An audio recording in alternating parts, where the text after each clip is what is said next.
தமிழக போக்குவரத்து துறை சங்கங்கள் அரசுடன் நடத்திய பேச்சுவார்த்தைகள் தோல்வியடைந்த நிலையில் இன்று முதல் காலவரையற்ற வேலைநிறுத்தத்தை தொடங்கியுள்ளது.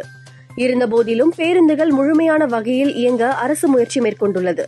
95% மேல் பஸ்கள் இயக்கப்படுவதாக அமைச்சர் சிவசங்கர் தெரிவித்துள்ளார். கனமழை காரணமாக பெரம்பலூரில் இன்று பள்ளிகளுக்கு மட்டும் விடுமுறை அளிக்கப்பட்டுள்ளது.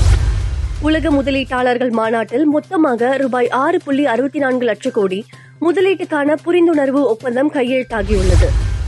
தமிழக முதலமைச்சர் மு.க.ஸ்டாலின் வருகிற 28ஆம் தேதி வெளிநாடு பயணம் மேற்கொள்கிறார்.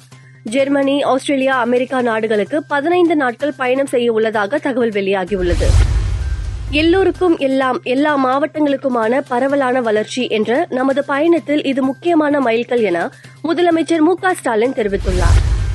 மேற்கு வங்காள பிரதமராக ஷேக் ஹசீனா தேர்வாக இருக்கும் நிலையில் இந்திய பிரதமர் மோடி தொலைபேசியில் வாழ்த்து தெரிவித்துள்ளார். பாரதிய ஜனதாவின் கூட்டணி சரணடைந்த கூட்டணி என உத்தவ் தாக்கரேயின் சிவனேசா கட்சியின் MP பிரியங்கா சதுர்வேதி விமர்சித்துள்ளார்.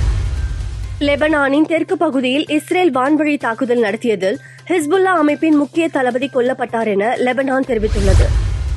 பிரேசில் நாட்டில் லாரி மினி பஸ் மோதிய கோர விபத்தில் 25 பேர் பரிதாபமாக உயிரிழந்தனர். இங்கிலாந்துக்கு எதிராக இந்தியா சொந்த மண்ணில் 5 போட்டிகள் கொண்ட டெஸ்ட் தொடரில் விளையாட இருக்கிறது. இந்த தொடரின் முதல் 2 போட்டிகளில் சம இடம்பெற மாட்டார் என தகவல் வெளியாகியுள்ளது.